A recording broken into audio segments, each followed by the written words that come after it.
became established. Why did rhubarb growing become concentrated in this little triangle of Yorkshire? The location, the climate was perfect for rhubarb root production. Everywhere else they tried, they couldn't get as early and they couldn't get the yields. With the ideal soil and climate, an ample supply of cheap local coal to heat the sheds, and shoddy, a byproduct of the wool industry, to fertilise the ground, the quality of the Yorkshire crop became renowned. By the late 19th century, 95% of the nation's rhubarb were grown by Yorkshire farmers and distributed from one rail line. So how much rhubarb was being produced? Over 200 tonnes nightly when it was at its peak. 200 tonnes of rhubarb a night? Yeah, destined for the London markets and then on into Europe. Out of this one small area. So the trains became nicknamed the Rhubarb Express trains because all they carried was carriage after carriage of rhubarb. Entire trains full of rhubarb. A railway industry. Who'd have thought? Rhubarb.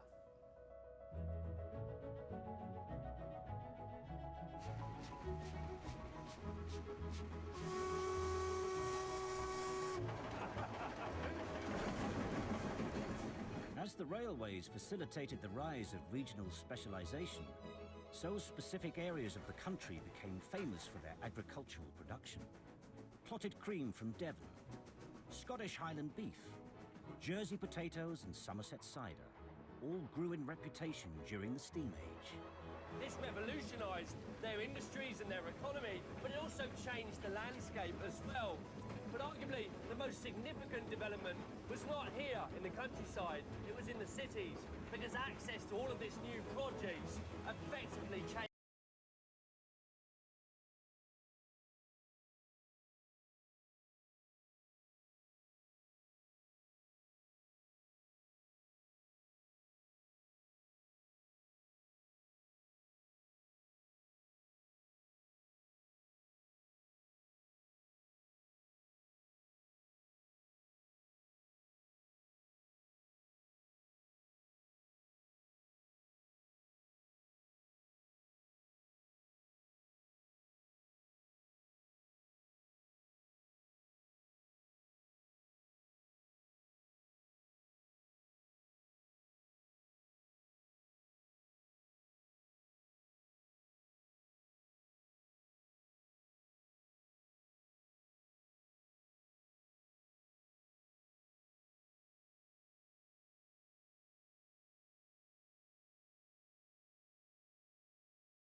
It's a really good, cheap, affordable, available to the masses source of nutrition. And in terms of gram for gram, there is no vegetable that is more nutrient dense than watercress.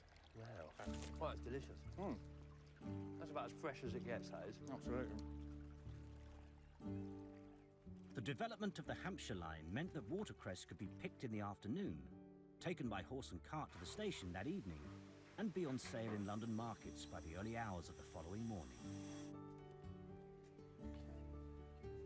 Keith Chambers worked in the line's parcel office in the 1970s. And as a product, how much would it have cost to send punnets like this up to London? Well, it was what was called a perishable rate. Right.